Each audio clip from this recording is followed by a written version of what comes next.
I'm down at the Tramsheds, and 6 months ago, just to my right here, where this fencing is, this was a classic desire line through to the Tramshed. So what's all fenced off there now?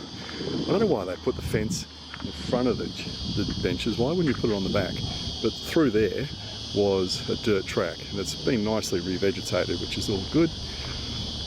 But you can see here, if you look carefully, that the grass is pretty worn away, and that's because all that's happened is the desire line has shifted over here. The council's obviously discovered that, and what they've done is they've put this fence up.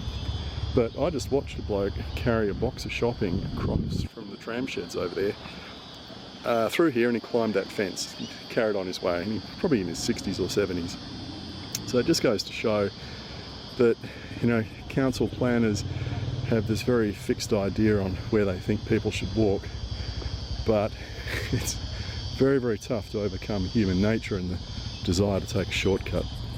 Well, why are people taking this shortcut? Well, here's the satellite view of the area, and of course there's the Tramsheds over there on the right, and that's where people were walking, and that's what's been revegetated. And obviously what they were wanting to do is go across that bridge and then go to wherever. But this is where the planners want people to walk, and that's just completely ridiculous, and that really explains why people are taking this shortcut. No one's going to do that. I mean, seriously, why would you do that? And although this whole area has been set up really, really nicely for pedestrians and cyclists, what it really shows is a fixation on vehicle-centric thinking or driver-centric thinking, that everything revolves around this car park, which is crazy because obviously a lot of people are walking here from the housing development that's about 100 metres away behind me. A lot of people cycle here. There's people that come here on scooters. You see lots of dogs here, and obviously, people are walking here with their dogs, because it's just a, lovely spot to walk, scooter, or cycle to. So why is the thinking fixated on driving?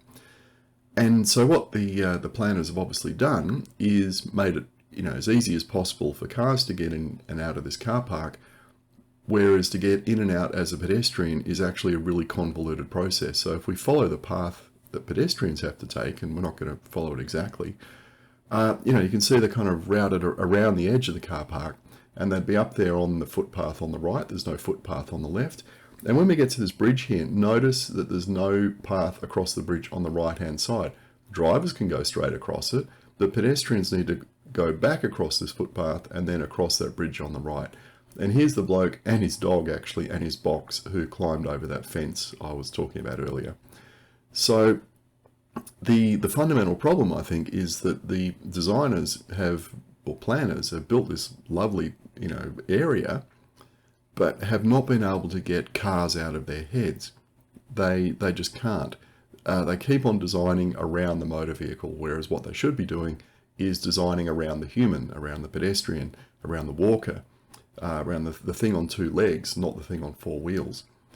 And that's why we end up with these desire lines in places like this, and people walking through the bush and climbing over fences, because the setup that the planners want you to follow is just completely ridiculous and insane and stupid, and they've probably never actually done it themselves. If they came out and walked that with a box of groceries, they'd probably figure out pretty quickly, that's idiotic, this is the better way of doing things. Get the cars out of your heads and start thinking about people.